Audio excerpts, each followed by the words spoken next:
प्रभु राम देव भगवान अल्लाह खुदा ईश आदि नाम एक ही शक्ति के हैं।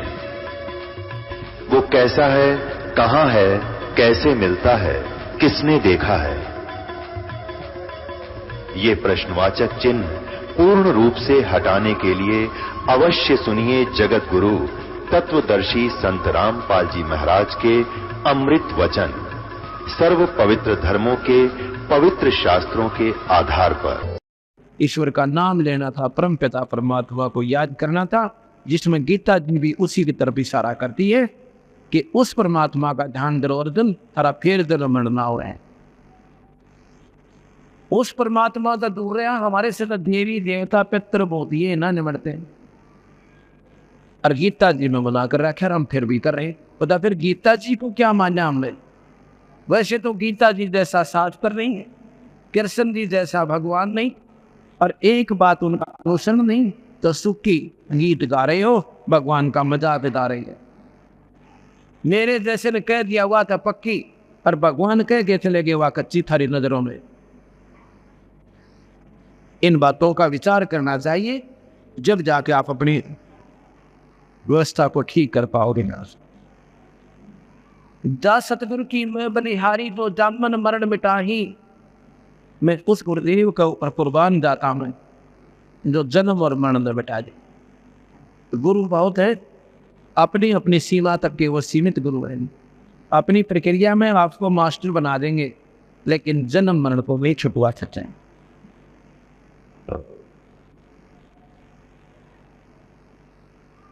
कुल परिवार तेरा सकल कबीला मसलत एक ठहराई, जब ये शरीर छूट जाता है, अपने आसपास के कुल परिवार के व्यक्ति इकट्ठे होंगे। कोई तो नहला रहा है, कोई तो नहला रहा है, नवा रहा है, स्नान करवा रहा है, और कोई लकड़ियां दौड़ लग गया, किसी ने कपन बनाने की, अर्थी बनाने की तैयारी कर दी, और 1 घंटे के अंदर धर के उसका ऊपर और शमशान घाट को पहुंच गए। कुल परिवार तेरा सकल कबीला मसलत एक ठहराई, मसलत माने सलाह मशवरा, सबकी एक राय बन गई। उठाओ भाई और चलो शमशान घाट, और उठाओ भाई जल्दी करो, लकड़ी ले आओ, और घी ले लो, फलानी चीज ले लो, चलो। सबकी एक राय बन गई, अब मरगट पर ले चलो। कुल परिवार तेरा सकल कबीला मसलत एक ठहराई, और बांध पिंजड़ी आगे धर लिया, मरगट में ले जाएगी। अग्नि लगा दिया तो दलम्बा फूंक दिया उस ठाही। अब शरीर का तो गति होगी, शरीर तो फूंक दिया, अब गति किसकी रहेगी? जो शरीर के अंदर जो वस्तु थी, जो जीवात्मा थी। वेद बाद फिर पंडित आए, पीछे गरुड़ पढ़ाई। वो तो जा चुके हुआ तपस्या पे काल के मुंह में, और पाछे उसकी विलय गरुड़ पढ़ाई। गरुड़ भी पढ़ दिया, फिर क्या हो गया? नर से तीतु पशुआ की दे गंदा बैल बनाई, ये 56 भोग कहाँ मन बोरे, तो कुरड़ी चरने जाए। अब 1 मिनट कभी भी दिन में विचार किया करो, अपने भोजन जब खान लगो और अन्य प्राणियों के आहार को 1 बजे किया दो।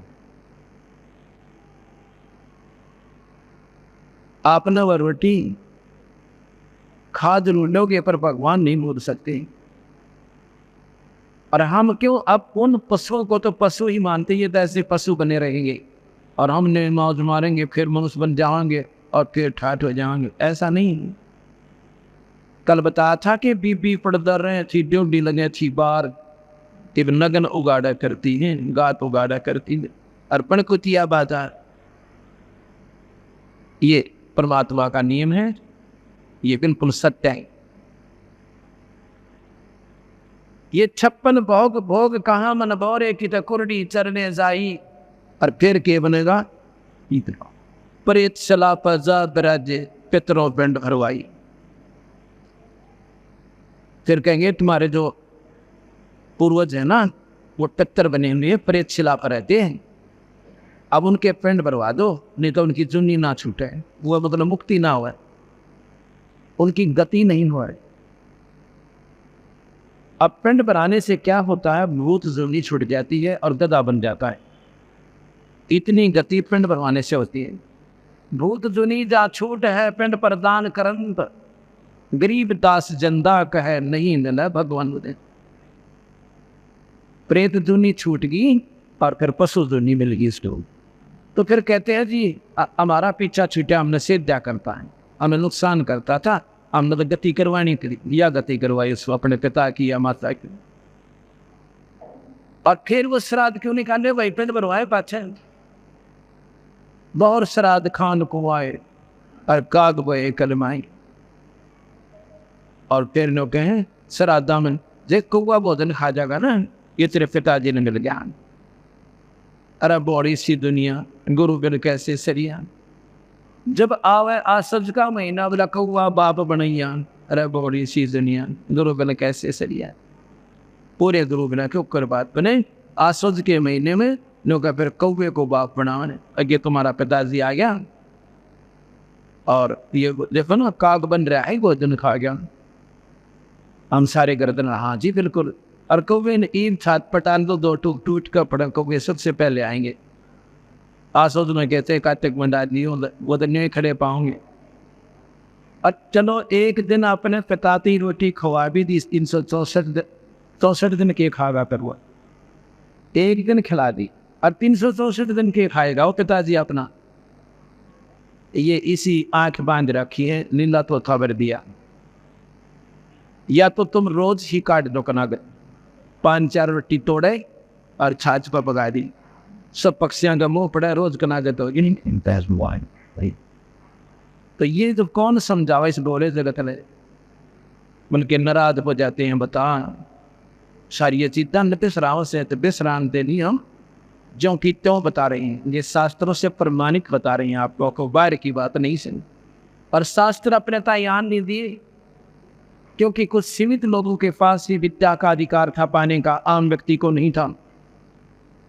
एक समय की बात है, खड़ौली का जाट, उनका नाम निश्चल दास या कटौली दिल्ली के पास है, अफकर खोदे दो रहे हरियाणा में। और वो बहुत तीव्र बुद्धि के थे और संत आत्मा की, पिछले जन्म की कमाई करनी थी। उसके मन में प्रेरणा होगी कि मैं संस्कृत पढ़ूं और शास्त्रों को पढ़ूं और दुनिया को समझाऊं। इन्होंने गुमराह कर रखा लोगों ने। उसने केवल पंडित ब्राह्मण को ही विद्या प्राप्त करने का अधिकार था। काशी विद्यापीठ में दूसरी जाति वाला वहां प्रवेश नहीं मिलता था, उसको दाखला नहीं मिलता था। उसने झूठ बोल के और नकली पंडित बनकर ब्राह्मण बनकर और गांव में सरपंच की मेंबर की मोहर भरवा देगा आपको, और पंडित बन गया और दाखला ले लिया, एडमिशन मिल गया और इतना विद्वान, 1 नंबर पाओ यूनिवर्सिटी में। इतना मतलब प्राकांड उसका दिमाग चल रहा था, विद्वान बन गया। सबसे प्रथम श्रेणी में रहा है। जब उसने काशी विद्यापीठ की शिक्षा पूरी की, जब चलने लगा तो वहाँ के तो प्राध्यापक थे, मुख्य अध्यापक थे, प्रिंसिपल थे, उनके लड़की जवान थी, शादी योग्य हो गई थी। उसने सोचा ऐसा विद्वान बालक और होनहार और खूबसूरत, और क्यों ना अपनी कन्या का ब्याह इसका कर दूं। लड़की की शादी तो करनी ही नहीं है, और ऐसा बच्चा कभी मार नहीं खा सकता, खूब रोजी रोटी कमाओगा, क्यों रोजी रोटी के लिए ही वो विद्यापीठ की, उसमें यही साधन था कमाई का। इन लोगों ने आध्यात्मिक वारक को रोजी रोटी बना ली थी। तो उसने जब वो निश्चल दास अपने गुरुदेव के चरणों में शीश झुकाने के लिए अंतिम विदाई लेने गया, तो कहने की गुरुदेव आशीर्वाद दो, आपका बच्चा सफल हुआ है। कहने लगा भाई कोई दक्षिणा नहीं देगा, अगर जो मांगो तो ले लो, महाराज जी शरीर भी आपका ही है, कहने का भाई वचनबद्ध हो जा। आक हो गया जी कि मैं अपनी लड़की की शादी आपसे करना चाहता हूं। अब या फंस गया धर्म संकट में, ना तो बनेगी थी बात। अब वो सहम गया कि बता भाई क्यों कर पार पड़ेगी, तो बड़ा चाला है। कहने का गुरुदेव मैं एक सच्ची बात बताए थे। क्यों भाई, और सच्ची क्यों ना बताओ? गुरुदेव का गत तो सच्ची बताते हैं, सच्ची बताओ। मैं ब्राह्मण नहीं हूं, मैं जाट हूं कड़ौली का, और मैंने तो विद्या प्राप्त करने के लिए भाई संस्कृत भाषा को सीखने की मेरी रुचि थी और शास्त्रों को आम व्यक्ति तक पहुंचाना चाहता था। तो उस प्रिंसिपल का पारा और 100 का ऊपर गया, एकदम नाराज होगा। लाल आंख कर भी नीच तुच्छ तुच्छ जीव तो, और तुमने ऐसा जुल्म कर दिया, फलाना कर दिया, श्राप दे दिया। एक तो श्राप दे दिया कि तुझे रोज ताप होगा, पीड़ा होगी, बुखार बनेगा एक बार दिन में, और दूसरा तो वचनबद्ध है हकानी संस्कृत भाषा में कहीं प्रचार नहीं करेगा। अच्छा जी, अब आ जाए यहां से। उसने फिर संस्कृत भाषा प्रयोग नहीं करी सब सारियों में, शास्त्रों की जानकारी जरूर की, उसका प्रचार फिर संत भाषा में किया। वो दादूपंथी संतों की शरण में चला गया जो कबीरपंथ से ही संबंधित हैं, और वहां एक संत की शरण लेकर फिर उसने एक इतनी मोटी किताब बना रखी है शास्त्रों की के ही जितने भी उनमें अंश जिस प्रकार भी वो समझ पाए उनके आधार पर संत वाणी ने दोहों के आधार पर लिख दी, संस्कृत में नहीं लिखी। तो इस प्रकार इस सत्य मार्ग को असत्य में परिवर्तित कर दिया गया। सच्चाई का ज्ञान किसी को रहा नहीं, रोजी रोटी जिस प्रकार से भी प्राप्त हुई वैसे ही ट्राई करने लगे। एक समय की बात है, एक राजा ने अब जैसे जनता को मार्गदर्शन जैसे मेरे जैसे जो गाइड करेंगे ये बोली आत्मा, तो उसी तरह पक्की हो जाएंगे। उन्होंने किसी ने बताया कि आप जो है कथा कराओ भगवान जी घर पर, या जाप करवाओ गायत्री मंत्र का। राजा ने कहा कि ठीक है करवा लो। मंत्री को आदेश दे दिया कि रोजाना एक असरपी विद्वान को 2 गायत्री जाप करके जावे, और या कोई भी कथा करे उसको 1 दे देना, चाहे वो जाप करे चाहे कि अपनी कथा पढ़े या कोई मंत्र करे, जैसे भी करे। तो एक पंडित विद्वान को, पंडित कोई जाति नहीं है, इस बात को बोलो कि तब जाकर के कबीर साहब की कड़वी दवाई अंदर जाएगी, नहीं तो कोई न कोई बात मन में बनी रहेगी कि महाराज जी तो पंडितों की क्रिटिसाइज कर रखी है कबीर साहब ने। कभी नहीं, पंडित की कर रखी है जिन्होंने गलतियां की, आम व्यक्ति पंडित नहीं है। जैसा कि मैंने बताया था, हमारे दादा गुरुजी जाट थे छावला के, उन्होंने काशी विद्यापीठ से, अब तो सभी को वहाँ कोई ऐसी दिक्कत नहीं, कोई भी जा सकता है, तो सैकड़ों वर्ष से 50-60 वर्ष से ऐसा चल रहा है। तो वो 4 विषय के आचार्य हो गए थे, और उन्होंने उनको पंडित जी के नाम से जाना जाता है जाट होते हुए। एक गुरुकुल खानपुर हरियाणा में गुवाना के पास है, उसके मुख्य प्राध्यापक को, मुख्य अध्यापक को, वो भी जाट होते हुए पंडित जी के नाम से जाना जाता है। सहदेव को पंडित जी के नाम से जाना जाता था। जो पांडव का 5वां था उसको पंडित जी के नाम से ही जाना जाता। पंडित कोई जाति नहीं है। अब जैसे कोई वैद होते थे, वैद और अच्छे वैद होते थे, उसके बाद उनके वंशजों को वैद कहने लगे, सारा थी वैद, और सब ने अपने पीछे वैद लिखना शुरू कर दिया। फलाना राम है, मनसाराम वैद, आसाराम वैद, इस प्रकार। और दवाई जानते को ना, पेट के दर्द की भी, और वो भी पीछे वैद लिख रखा। तो वह वैद नहीं है, वो तो एक परंपरागत एक समूह का एक प्रतीक बन गया है। ऐसे ही जो संस्कृत के श्लोक में भी ना जानते वो भी पंडित का नाम, उनको भी हम पंडित जी कहते हैं। और वो भी गर्व करते हैं अपने ऊपर के हम पंडित जी हैं। वो उनकी नादानी है, वो पंडित जी नहीं है, वो तो आम व्यक्ति हैं, आम नागरिक हैं। अपना जैसे भी आम व्यक्ति अपना पेट भर कर रहे हैं, वो ऐसे ही रोजगार कर रहे हैं, वो पंडित नहीं। और वो इनसे मुँहता होंगे इन बातों से, तो उनकी नादानी है। ये तो उन मार्गदर्शकों को जो दुनिया को गुमराह करते हैं और ठीक मार्ग नहीं बताया। स्वरूप झांसी पंडित पदवी हुई थी, ये बहुत नेक आत्मा थी।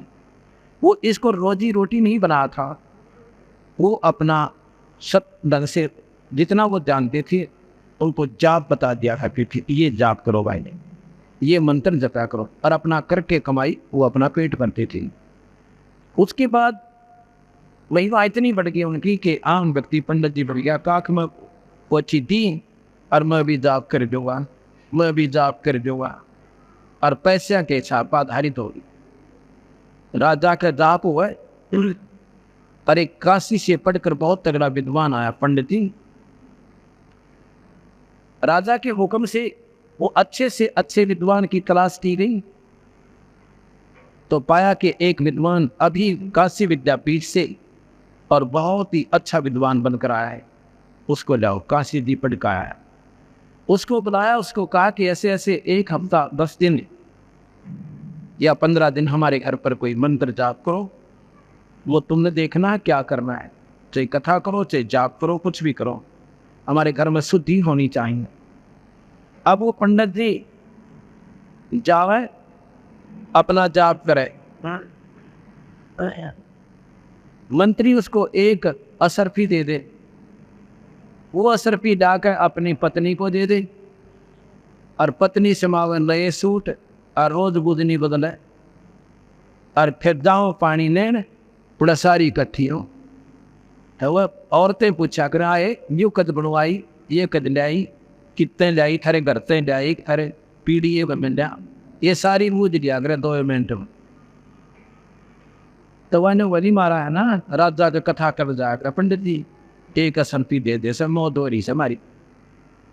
अब वो दूसरी सुने थी, उसने अपने पंडित जी तय की, अपने पति देवता कि आप भी पंडित जी हो और जाइए जाप करके आओ, और देख फलानी के घर वाला रोज एक असरफी डाओ से। तो वो कहने लगा भगवान वो तो बहुत बड़ा विद्वान पुरुष है, और मैं देखे ना तो कोई जानता किसी इस चीज तो जानता नहीं, भाई ठीक है इन रोड़े बोड़ा न तो रोड़ा जाओ, वो राजा का काम न मरवाएगी तुम। तो वह नहीं मानी, जो बोली तो और दिन आता अपनी डींग मारा करता, और आज क्यों ना जाता, तो 2 पीसे मिलन का टेम आ गई तो नो का मैं जानता को ना, उन्होंने सोचा दे भगवान ना मानती तो जाऊं। अब जाता है, वो अपनी कथा कर रहा है, विद्वान पुरुष, उसने कहेगा बेरा खाने उल्टी से किताब पकड़ रहा, और के करने मन जो यू कहवाए, जो यू कहवाए, जो यू कहवाए, जो यू कहवाए, जो ये बोल रहा वही, जो बोल रहा वही। अब चलो वक्त कौन जानते हैं, ऊपर बैठे रहे एक कमरे वहाँ पर पढ़ रहे हैं, कौन देखे, पर ये ऐसे ढंग से स्थिति आ गई थी कि जाप करनी है, जाप कर रहे हैं, कौन खेत में काम अपना दुकान पर बैठे है, पंडित जी को जाप करे, कमरे बंद करवा, और बंद भी न्यों करवा लिया कर दे, जैसे सोवा चाहे बैठा माड़ा थमानी चाहिए। लेकिन वो जो सामने एक असर थी उसको मिल गई, नेक मिल गई उसको, और विद्वान पंडित का जितने अंदर ही अंदर जलन हुई, बड़ा चारे की बात हुई, मैं तो इतने दिन विद्या प्राप्त करके यार ये कुछ जानता ना, पूछता किताब यूटी पकड़ रहा बोचे, और यू नो का जो यू का वो, जो यू का वो, और इसको ये सब भी मिल गई है। अगले दिन तीसरी ने संस्कार दिया, अब तुम भी जा। ओ विनाटा भगवान मैं तो कति अनपढ़ सो, वो तो दूसरा भी ने थोड़ी बहुत कुछ जानता होगा, और वो एक तो जमा कति विद्वान पुरुष है, और मेरी दाल वहाँ गले नहीं, तो वह लागी लड़न तुम तन्यों से प्लान से 2 पैसे मिलने का टेम आओ, जब तुम न्यू करा करें कर जी को ना, उन्हें सोचा यार रोज लड़ाई रखेगी, चालन देखी जाएगी, एक कमरे में बैठना के किशन बेरा पट्टा है। वो भी चला गया, वो कहता है अपनी कथा कर रहा है, दूसरा कहता है 2 यू का वही, 2 यू का वही, 2 यू का वही, और तीसरा नौका कब तक नंबेगी, कब तक नंबेगी। कब तक सूत पे ठहरे रहने, कब तक नम बहेगी, कब तक नम बहेगी, दूध तो पड़ेंगे। अरे तो जी फिर चौथी ने सुस्कार दिया, ये वो तो सांध नहीं का सर पी सब न मिल जाए, शाम को तड़के नहीं कपड़े बदले। वो चौथा भी नो बोला भगवान तो मरवाओ की बने। अब ला नो के था वो देखिए वो सा पट रहा, वो भी तो जाए से दूसरा। अब अच्छा वो भी गया था, आप अभी जाओ सुधर। और चौथा भी दिन मैं भी कथा करूंगा, बैठ जाओ उस कमरे में। राजा के घर में क्या कमी हो सके, और धार्मिक राजा था, ज्ञाता महात्मा, अच्छा लाभ होगा। पहले वाला अपनी कथा कर रहा है और दूसरी वाला कह रहा है जो ये कहता वही, जो ये कहता वही, जो ये कहता वही ठीक। तीसरा कहता है कब तक नम भेगी, कब तक नम भेगी, कब तक। तीसरा कह नंबर दे इतने नंबर, तीसरा नंबर नंबर दे इतने नंबर बंडे रहो। तो जब वो समापन हुआ उससे पहले दिन तो उस राजा का आना हुआ जिस दिन समापन में। उस विद्वान पुरुष ने जो काशी विद्यापीठ में पढ़ कर आया था उसने शिकायत की, क्योंकि राजन यहाँ पर तो खल और खांड का एक भाग लग रहा है। अक्के बात भाई कि मैं हूँ काशी विद्यापीठ से पढ़ा हुआ विद्वान पुरुष और ये तीनों अनपढ़ बैठे थे, इन ना बेरा क्या है का भी, और इनको भी बराबर हमारे जो मेरे समान इनको वो दक्षिणा दी गई है रोजाना। अब राजा ने मंत्री का नाटका डी भाई क्यों सन आपने क्या देखा यहाँ पर। अब मंत्री फंस गया भाई। मंत्री बोला जी मैं पता करता हूँ भाई क्या बात, समझते विद्वान दिखे थे सारे, मैं पता करता हूँ क्या कानून, अब पता करो, अरे नहीं तो आपको जो हाँ बस सजा दो। अब वो मंत्री फंस गया, उसने भी बीच में चला करना पड़ गया अपना भी। नो बना तुम बेवकूफ नो बताओ कहो थे कि नो बोला जी मैं तो अपनी कथा करूं, और ये नू कहता है दो तो कह दो वही, दो ये कह वही। अच्छा तो कह दे आप क्या कह रहे थे, बोला यूं नो कहता कब तक नम बैगी, कब से नम बैगी। अरे तो भाई बोला यूं नो कहता जी नंबर दे तेरे नम बैगी, ये तो माया लुटना रहे यार। तो मंत्री बड़ा विद्वान था, और ला रिया था, तू क्या कथा कर रहा था। अकबर रामायण पढ़ रहा था, प्रकरण चल रहा था, वे रावण सीता उठा ले गया रामचंद्र जी से वन से अरे के। तो राजा बुला लिया जी ऐसी है बात मैं बताता हूँ क्या। ये कथा कर रहा था कि रावण सीता उठा ले गया, और वही बात तो थे बार बार कह लो थे, उसको एक बार कह लो, बात वही है जी, उसका लाभ उतना ही प्राप्त होता है। जैसे एक श्लोक है, रावण मांगन गया सुन ताते लंक बही जरूर। अगर इसने पढ़ ले तो सारी रामायण को पूरी छटोरी का लाभ हमें मिल गया। रावण मांगन गया सोन और ताते लंक बही जरूर, पूरी रामायण हमारे कंप्यूटर की दिमाग में बोल दी। ये जो पढ़ रहा था कि रावण सीता ठा ले गया, और ये न्यू कहता थी दो ये कह रहा बिल्कुल ठीक है। नो सोच लो इसका सेकंड कर रहा था, यू कथा कर रहा था, नो सोच लो इसकी भी कथा गेन हो गई। चलो भैया अभिमानी, पर यूं ठीक है था कब तक नम बैगी, कब तक न बैगी। ये न्यू कह रहा था रावण तना जुल्म तो कर दिया, पर कब तक तेरी पार पड़ेगी, सीता ठा कर ले रहा। ये न्यू कहता भाई कब तक नम बैगी, रावण तन गलती कर दी। और यूं क्या था भाई, ये नो का था नंबर दे इतने नंबर। रावण के मन में नो थी माँ और देखी जाएगी इतना सा नंबर, इतना तो नंबर दे आगे देखूंगा देखी जाएगी जो, क्योंकि सभी इस बात पर सेट है आगे भी देखी जाएगी। चोर चोरी करता वो भी न सोते देखी जाएगी। तो यूं नो कहता भाई नंबर दे इतने नंबर, नंबर दे इतने नंबर। रावण नो सोच रहा था और बक्कल उतरा उसका आख्या। क्यों भाई, कि मैं फर्क पाया इसमें, तो वो नाटक में मैं नो नहीं सोच, नो नहीं कहूँ उठा बेटी तो वह गलती होगी। तो दूसरा इसमें एक कारण और बताते हैं कि राजा के लगे दूसरी कहानी। तो इस प्रकार अब हमने इसको रोजी रोटी का कारण बना लिया। एक समय एक जब हमने नाम नहीं लिया था, ये बात फिर याद आए। एक गांव था छोटा सा, उसमें एक किसी की मौत हो गई। पंडित जी नहीं तो वहाँ ले गए, क्योंकि वो ज़्यादा जरूरी काम से जगह भी अंतिम संस्कार के समय काफ़ी समय लगना था। मैं और पंडित जी दूसरा एक और था, वो जा रहा था कुछ बाहर। एक और था उड़े न बोले वो भी चला दे काम सन, उसने बोला ले वो फेरा बहुटी किताब पकड़ रहा और लक्ष्मी चंद की रागनी गाओ माए मान, अब वो फेरे करवा दिए छल छत्या। तो यहाँ तक सीमित हो गया। तो कहने का भाव ये है कि विदुता को बर्बाद कर दिया और सत्य मार्ग को खराब कर दिया। ये भोली आत्मा फिर जाओ कहाँ बेचारी, जिन्हें एबीसी का भी ना मेरा भक्ति के मार्ग का में। इस प्रकार भूत जुनी दा छूट है पिंड प्रदान करंत और गरीब दास जिंदा कह नहीं न भगवान। जय सतपुर की संगत करते तेरे सकल कर्म कट जाई, अमरपुरी पर आसन होते जहां धूप लाछाई। यदि तुम पूर्ण संत की शरण में आ जाते, ना कनागत काटने, ना माता धोकनी, ना पिंड बरवाने है, और ना कि प्रेस सलाह पदाना, ना सौराशी नदाना, ये सारा दंडन मिल जाता है।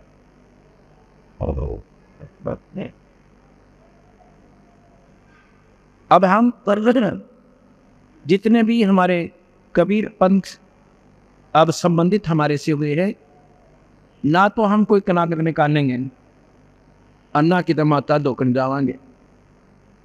किसी प्रकार की ये प्रक्रिया हमारे से नहीं होगी और किसी प्रकार ना कोई हमारा भूत बनेंगे।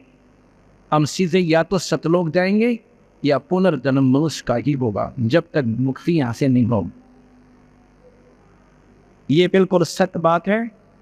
अन्य किसी की भी साधना से कई भाई कहते हैं कि हमने सुना है एक व्यक्ति के 8 जन्म लगातार मनुष्य के हुए।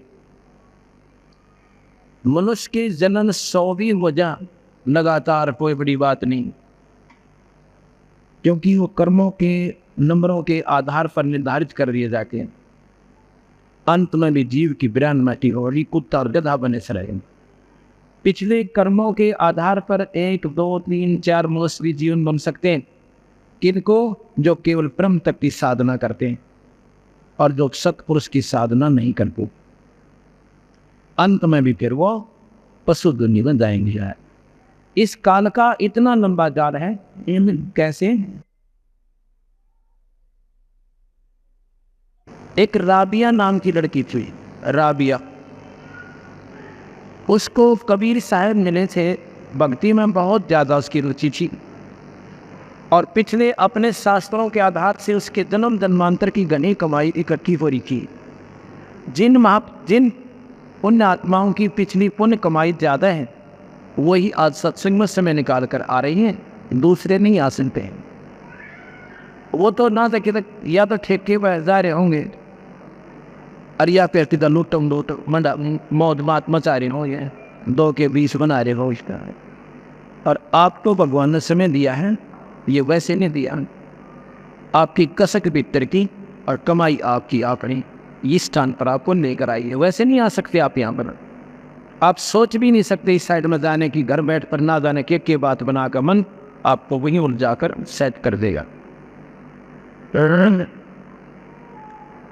उसके जन्म जन्मांतरों की बहुत ज्यादा कमाई थी। उस कमाई के आधार पर उस लड़की ने परमात्मा में रुचि बहुत ज्यादा होने के कारण अपनी यही धार्मिक प्रवृत्ति के आधार पर, अपनी धार्मिक परंपरा के आधार पर जो भी साधना का ज्ञान था उसमें आरूढ़ हो रही थी।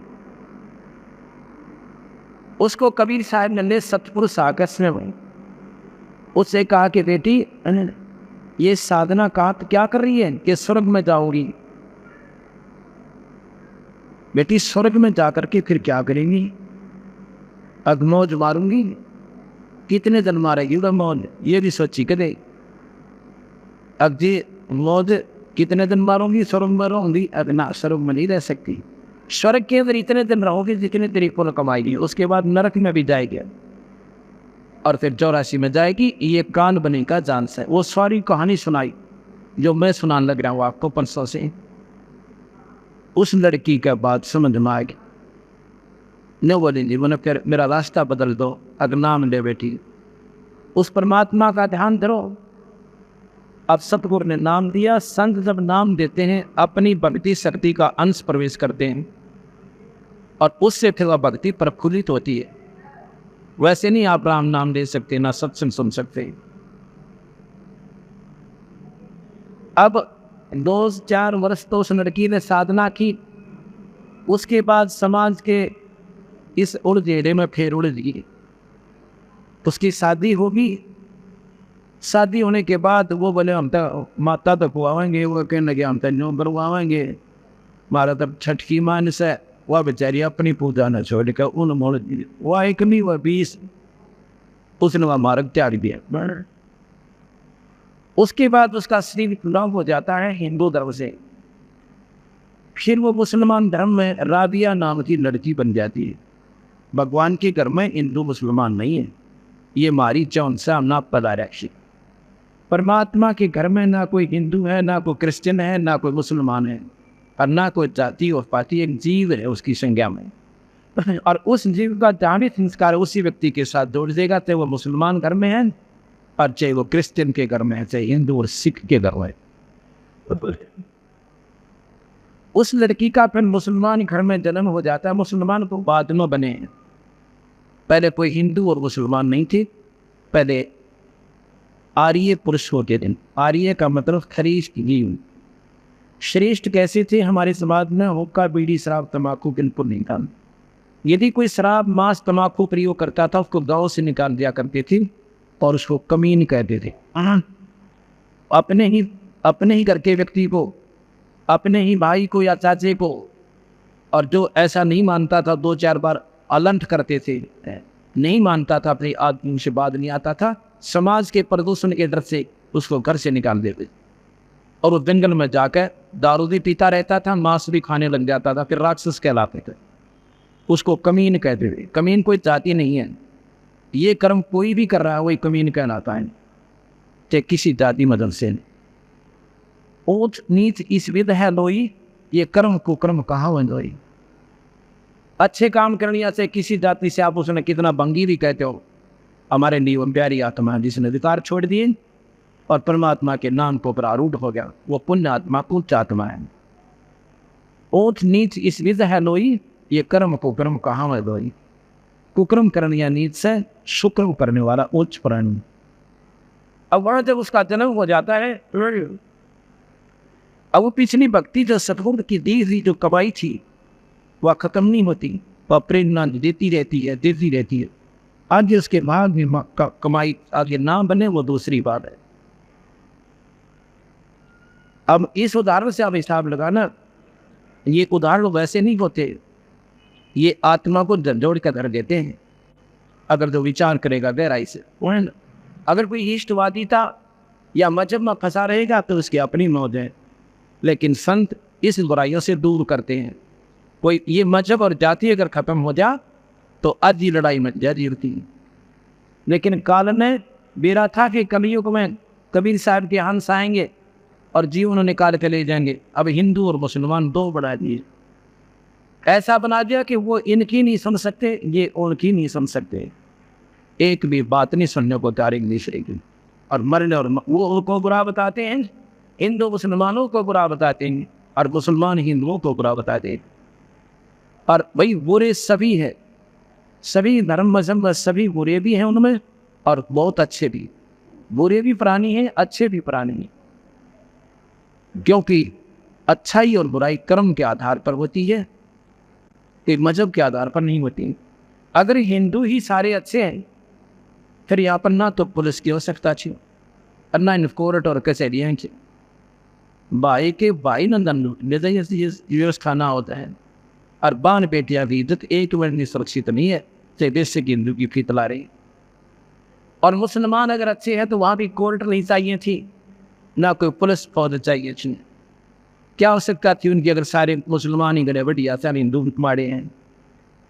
अच्छे और बुरे व्यक्ति हो सकते हैं, मजहब नहीं होता, वो कर्म से होते हैं।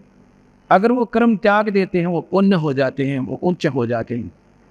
उन कर्मों को छुटवाने के लिए संत चेष्टा करते हैं, सदने सुने पर सत्संग करके, सतमार्ग का दर्शन करके।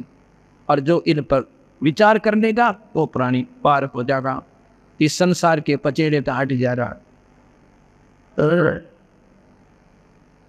उस लड़की बचपन से इसने वह पिछली कमाई फिर दौड़ कर गई। अपनी माँ से कहने लगी, माँ मैं शादी नहीं कराऊंगी। उसने उसके पिताजी से बताया कि लड़की दृढ़ता से कह रही है मैं शादी नहीं कराऊंगी। अब माता पिता को चिंता का विषय बन गया, जवान बेटी, और इस समाज में हम कैसे अपने घर पर रख सकते हैं? हम तो 10 साल 5 साल के मेहमान हैं, उसके बाद बेटी का क्या होगा? बहुत विचार लगा के समाज को देखते हुए दोनों माता पिता उस छोरी के पास बुलाकर उसको अपने पास, और फूट फूट से रोने लग जाते। रोने कहते हैं, बेटी हम शादी के बिना आपकी शादी अवश्य करेंगे, ये हमारी मजबूरी समझ ले, और नहीं तो हम दोनों आत्महत्या करेंगे अगर तू शादी नहीं करवाओ।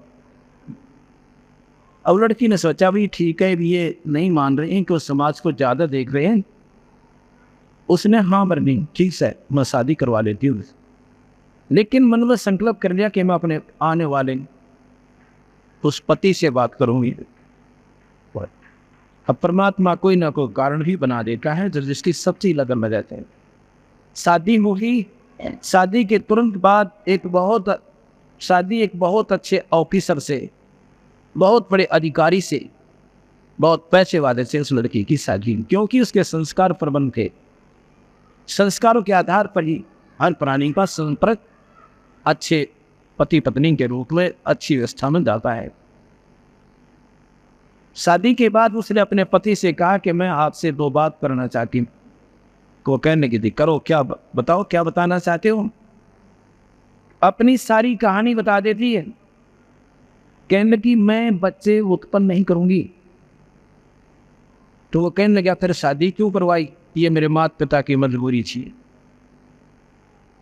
और मेरा दर्द फैसला है, मैं भक्ति करके आप आत्म कल्याण करना चाहती थी। मेरे माँ बाप ने मेरी कतई नहीं सुनी। उन्होंने कहा कि हम आत्महत्या कर लेंगे, तू शादी नहीं करवाओगी। फिर तो मैंने उस दोस्त से बचने के लिए मैं वहाँ से आ गया।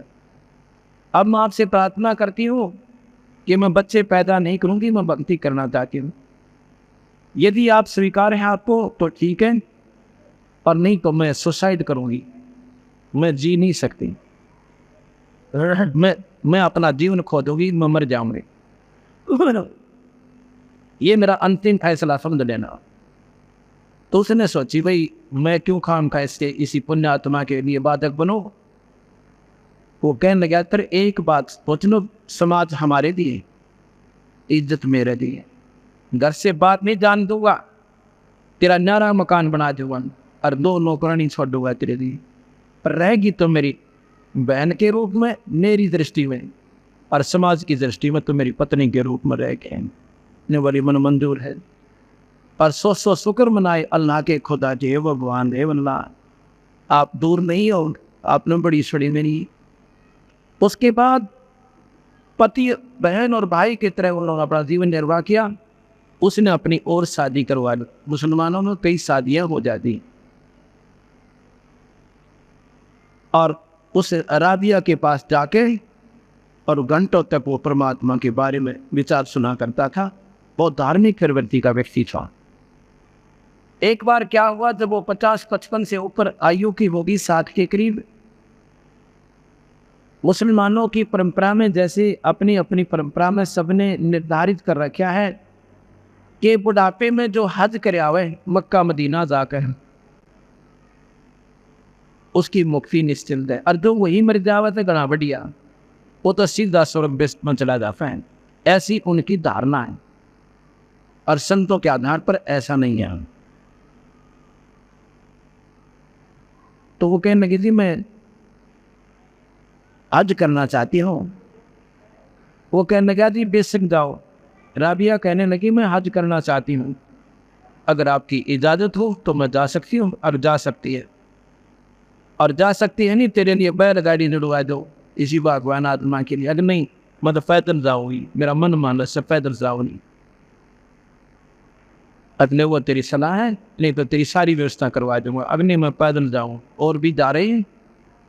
उसने देख लिया कि ये तो घर से बाहर भी नहीं निकली 50 साल में, 40 वर्ष में, और मैंने कितना सही दिया, मैं भी बात करती नहीं देखा इसको, हाथ खड़ी कर दी कि आप जा सकते हो महात्मा। चल पड़ी। चलते चलते रास्ते में तो काफी दूर जब आ लिए तो एक जंगल के अंदर एक कुतिया दो थी, प्यासी खड़ी थी, और छोटे छोटे मासूम बच्चे इसके रो रहे थे। इतनी प्यासी थी, अगर उसको पानी नहीं मिले तो वो मर जाए। एक बार राबिया के पैरों में आवे और फिर भाग कर कुएं पर जावे, फिर राबिया के पाँव में आवे, फिर भाग कर कुएं पर जावे। राबिया समझ गई, राबी समझ गई कि इसका ये प्यासी बहुत है। जाकर देखती है वहाँ कोई बाल्टी नहीं, कोई नेजू नहीं, कोई रस्सा नहीं है, ना कोई पात्र आसपास रखा है। गांव वहां से 3-4 कोस से नजदीक कोई नहीं, और बाहर सुनसान जंगल में एक कुआं था। उधर देख रही है उसके मासूम बच्चे। अगर ये मां मर गई तो ये बच्चे भी गेल मरेंगे। ऐसे कहते हैं दया बिना दरवेश कसाई। अब देखियो, तो वो भी मुसलमान थी। मुसलमान जो मांस छू है नहीं, जो मुसलमान की परिभाषा है मांस के हाथ भी नहीं लाओ मुसलमान हो तो। और मांस कैसो बोला, वो नादान आत्मा जो मांस खाता वो मुसलमान नहीं है। तो उस लड़की ने ऐसा बोला भी ये पानी नहीं पिया, ये मां मरे इसके बालक मरे। या दया होती है दरवेश माने साथ हो, जिसमें दया नहीं वो संत नहीं, वो नीच आत्मा है।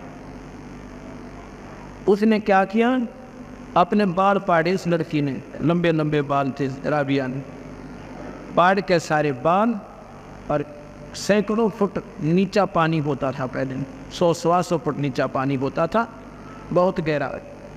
और उन 4-4 बालों की रस्सी बनाई, 5-5, 7-7 बाल इकट्ठे करके बना के रस्सी, और अपने कपड़े का निकालने पहने मोटे मोटे कपड़े पहनती थी, पहना करते थे सभी खादी टाइप के। उनको लपेट के उनमें बांध कर उन कपड़ों को कुएं में डबो दिया। पानी में जब भीग गए तो बाहर लाके, और एक मटके का फूटा हुआ, गड्ढे का फूटा हुआ बर्तन पड़ा था, और उसको ठोक दिया। 2-3 बार निकाले और निचोड़ दिए, और कुतिया ऐसे ढंग से पीवे जनो कई दिन की प्यासी मर रही हो। साथ में उसके बच्चा ने नहीं पिया, और फिर सारी लहू लोहान होगी। अब न्यू तब बाल फाड़ा तक में स्वाद दिया। और ये जैनी भाई वो ये पाड़े बता कोई बात हुई, खाम का शरीर को पीड़ा देना कोई तुक बनता है। परमार्थ की खातिर तो आदमी सर देवे और ऐसा धर देवे तो बात भी बने। अब ये काली तो मानेंगे, लेकिन सच्चाई बहुत कड़वी हुआ करे, क्योंकि हम सच्चाई कहने के लिए आए। लिपा पोती करते संतान गणे दिन हो गए, लिपा पोती तो बात या बना कोई। अब उस लड़की ने क्या किया, अपने ने जैसे खून लग रहा था, वो गीले कपड़े लपेट नौकर के साथ सो, और निकाल फिर वो कपड़े धो के अन्यों के गिले पहन के, और चादर की तैयारी करती है। इतने में वो मक्का उठ कर वो नौका नो मंदिर, और वो देवन कुएं की बिल्कुल कोठी के साथ में आकर रुक जाता है। और वह लड़की देख कर पक्के को भूल जाती है, तू कहाँ है, कौन है, एकदम उसमें जाके मत्था टेकती है। उसी समय वो उठकर मक्का नौका न हवाई जहाज की तरह यथास्थान पर आ जाता है, और मक्की पर वो राबिया उसके अंदर सवार है। अब विचार करना इन बातों पर, हम कहाँ ले जाना चाहते इस कहानी को, कहाँ बताई बंदी छोड़ गरीबदास ने इसकी कथा को, और कैसे इसका श्रेय दिया है। उसके बाद वो लड़की सारे समाज में वाह वाह का पात्र बन गई कि राबिया जैसी महात्मा महापुरुष कोई आज आत्मा नहीं है। उसके बाद उसका मनुष्य शरीर समाप्त हुआ। ये काल के जाल है भाई। मनुष्य शरीर समाप्त हुआ। अगला जन्म जो है उसका एक बंसुरी नाम लड़की का फिर हो जाता है, और वो बंसुरी नाम की धार्मिक गायिका बहुत सुंदर शब्द सुनाया करती, बड़ी धार्मिक शब्द गाने वाली, और सारे समाज में एक नंबर प्रसिद्ध हो गई। और अंत में उसने मक्के जाकर अपना शीश काट कर दर दिया मक्के के में, उसी आत्मा ने दूसरे नंबर पर। अब विचार करो, जिसने मक्के के भगवान अल्लाह के चरणों में अपना सिर दे दिया, क्योंकि कहते हैं ना मक्का में जो वहाँ शरीर छोड़ दे उसकी मुक्ति निश्चित है, वहाँ मर जाता घना बढ़िया। और उसने इस उद्देश्य से अपना सिर ही काट दिया और मक्के चढ़ा दिया। फिर क्या बनी? अगले जन्म में फिर वो लड़की बनी और वैसा बन गई। अब देख इस काल के खेल को, काल बंदी छोड़ के ऊपर सुलझावे। अगले तीसरे जन्म में वो ही आत्मा जो पुण्य आत्मा और जिसके लिए मक्का उठकाया गया और जिसने सिर भी चढ़ा दिया अपने अल्लाह के चरणों में, ये काल निरंजन है भाई, ये ब्रह्म है, ये बेचून भगवान वही है। अब उस लड़की को वैसा बना दिया क्योंकि वो कर्म और बाकी रह रहे थे, दो भोगने थे उसके, और वो भी जन्म उसका पूरा हो गया। अब उसका मनुष्य शरीर के नंबर का समय कितना रह गया था? 12 वर्ष का।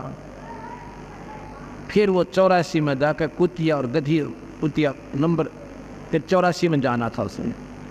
अब काल एक समय में इतनी कमाई करवा दे से किसी संत के माध्यम पर, और फिर उसका छींट नहीं लादर जनता पर समाज के आधार पर रखता है, और उसमें छोटी मोटी कमाई पर पिछली कसक और उसके पुण्य साथ होते हैं, उसको मौज सी मिली रहती हैं।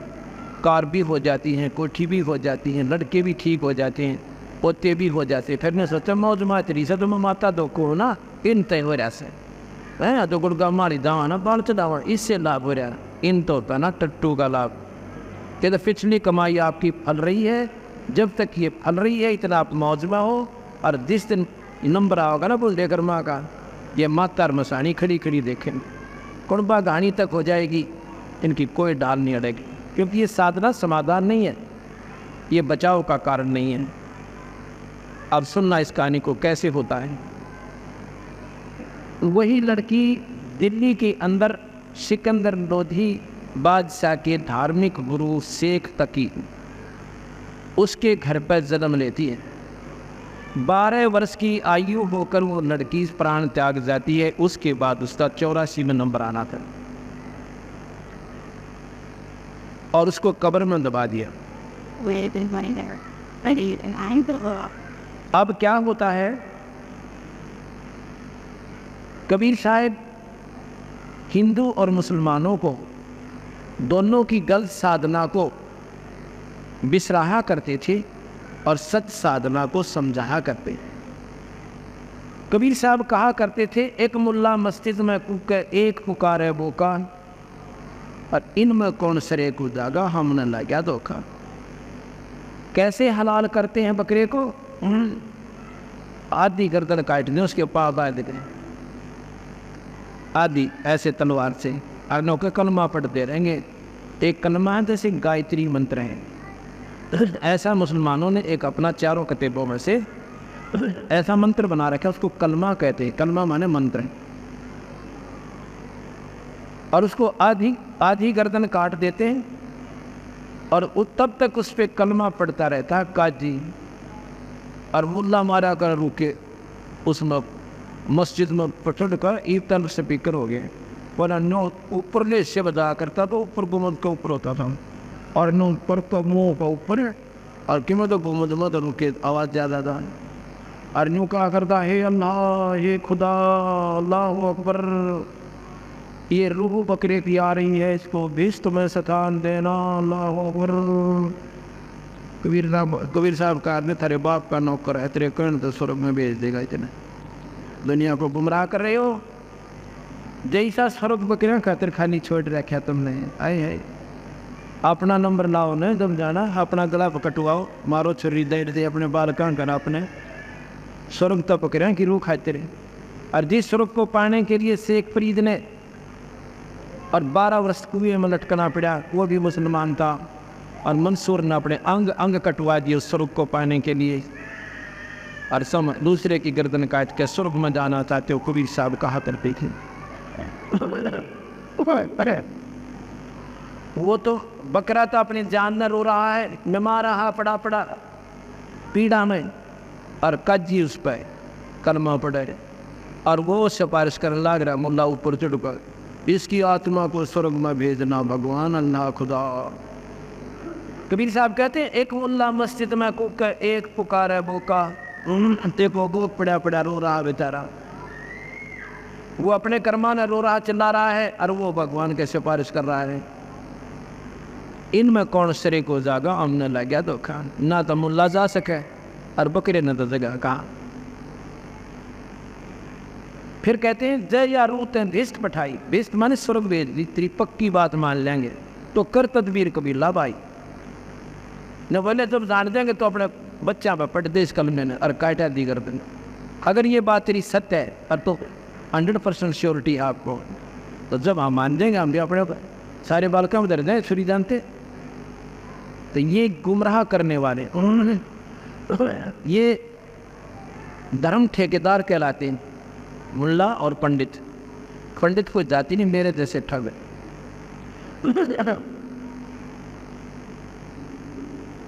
तो इस प्रकार जय आरोत है भिष्ट पटाई कर तकबीर कबीला भाई। फिर कहते हैं गऊ अपनी अम्मा है, गऊ न काटे, इस पर छुरी मत बहा, गरीबदास की दूध न सब ही आत्म खा। अब कहते हैं तुम गऊ को मारकर मांस खा लेते हो, ये तो कर दिया एक बार ही फैसला।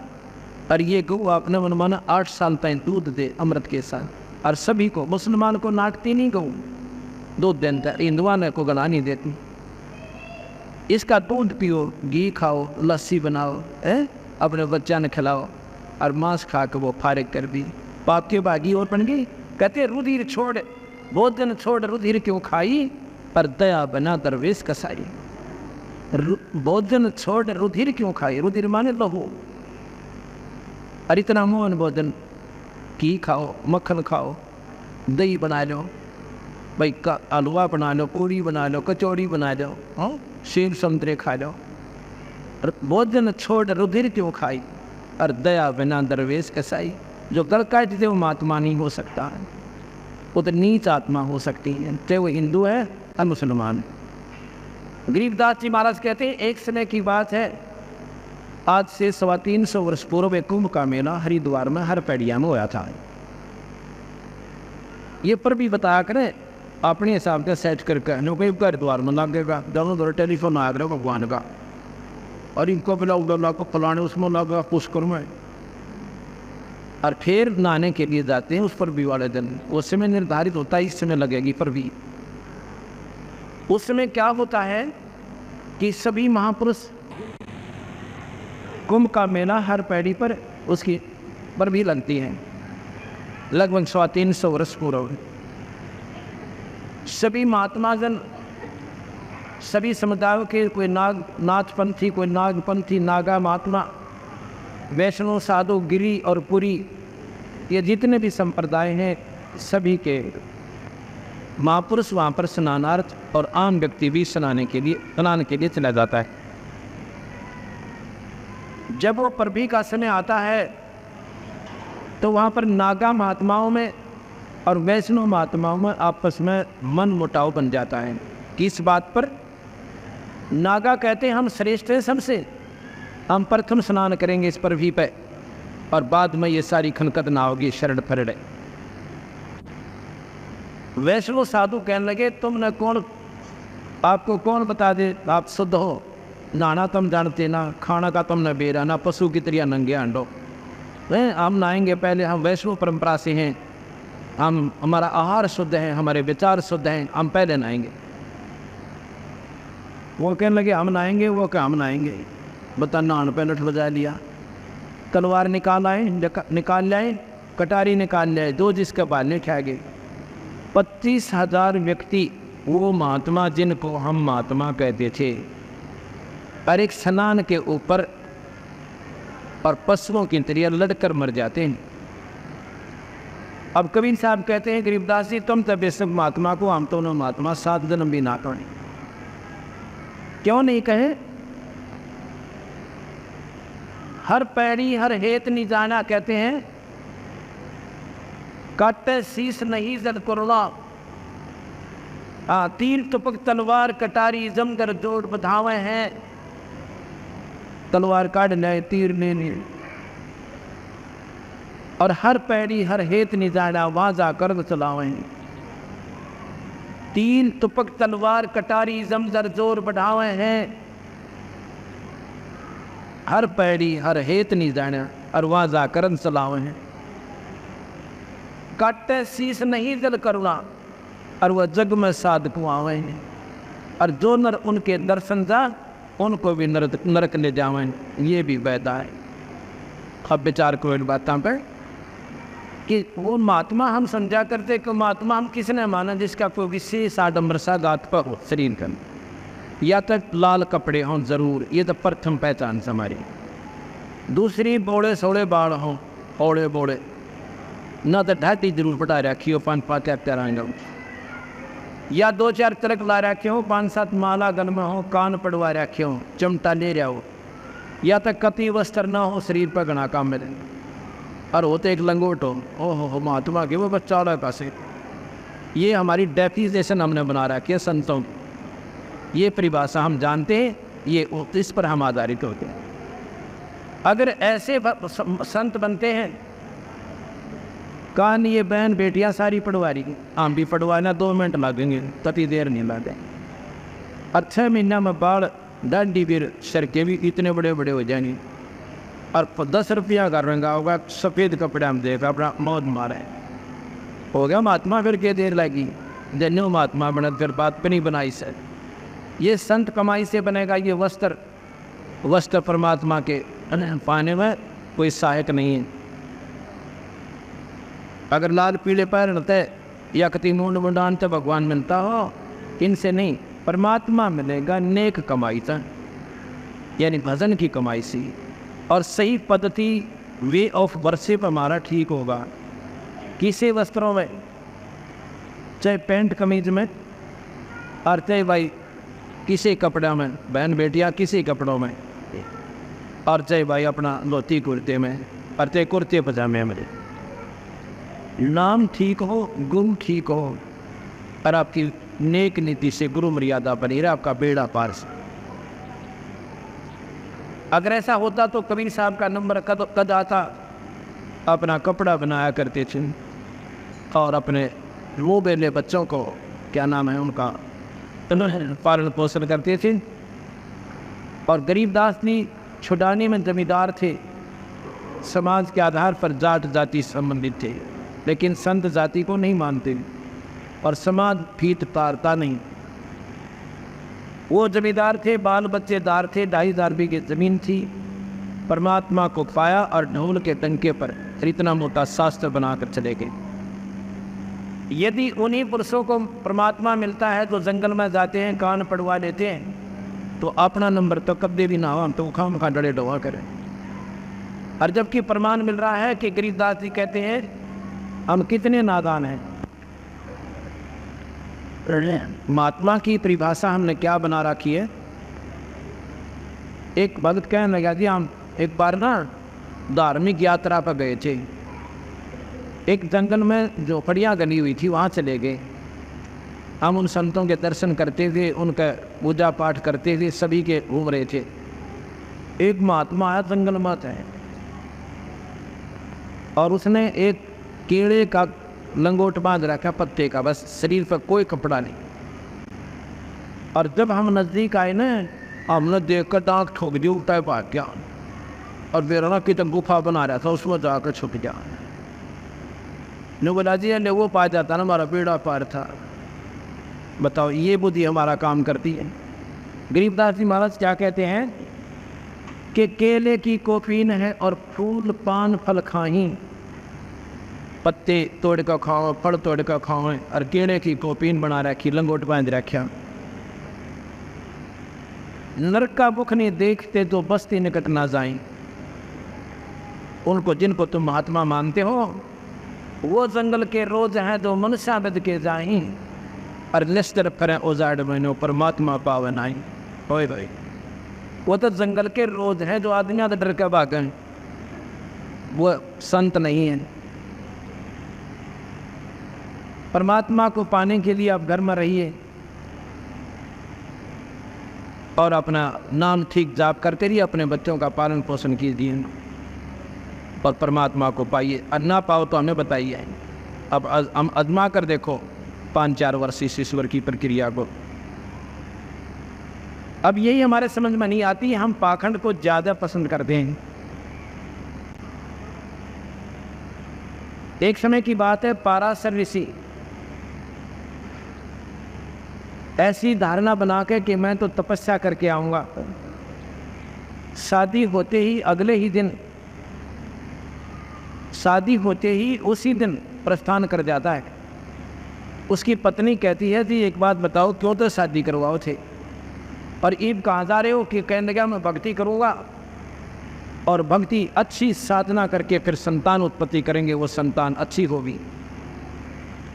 तो वह ने बोली शादी ये बात में करा देता, फिर पहले की जरूरत थी करवाने कितने, पहले अपनी साधना कर लेता।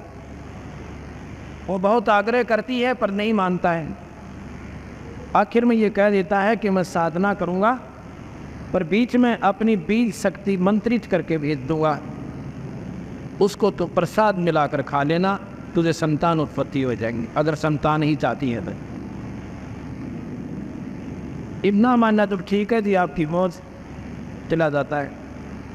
15, 16 वर्ष, 12 वर्ष तक जंगल में रह कर खूब साधना की और ये मान लिया कि तेरी साधना प्रफुल्लित होगी, अब तू मार नहीं खा सकता, इंद्रियों पर कंट्रोल हो गया, ये सोचकर चल पड़ता है।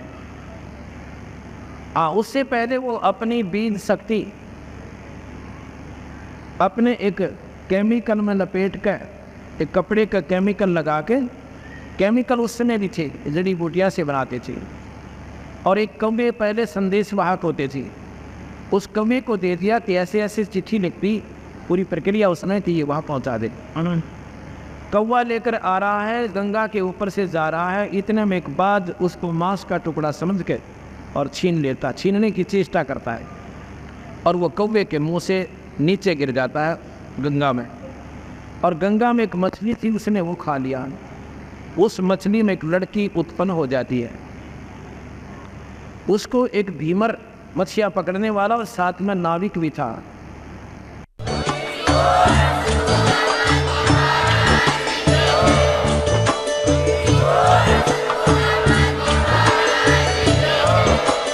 आप सुन रहे थे जगत गुरु तत्वदर्शी संत रामपाल जी महाराज जी के मंगल प्रवचन। अधिक जानकारी के लिए विजिट कीजिए हमारी वेबसाइट www.jagatgururampalji.org। संत रामपाल जी महाराज जी के शुभ आशीर्वाद से पूरे विश्व भर में 500 से भी ज्यादा नाम दीक्षा केंद्र हैं, जिन पर संत रामपाल जी महाराज जी द्वारा ऑनलाइन निशुल्क नाम दीक्षा दी जा रही है। अपने नजदीकी नाम दीक्षा केंद्र का पता करने के लिए संपर्क करें 8222880541।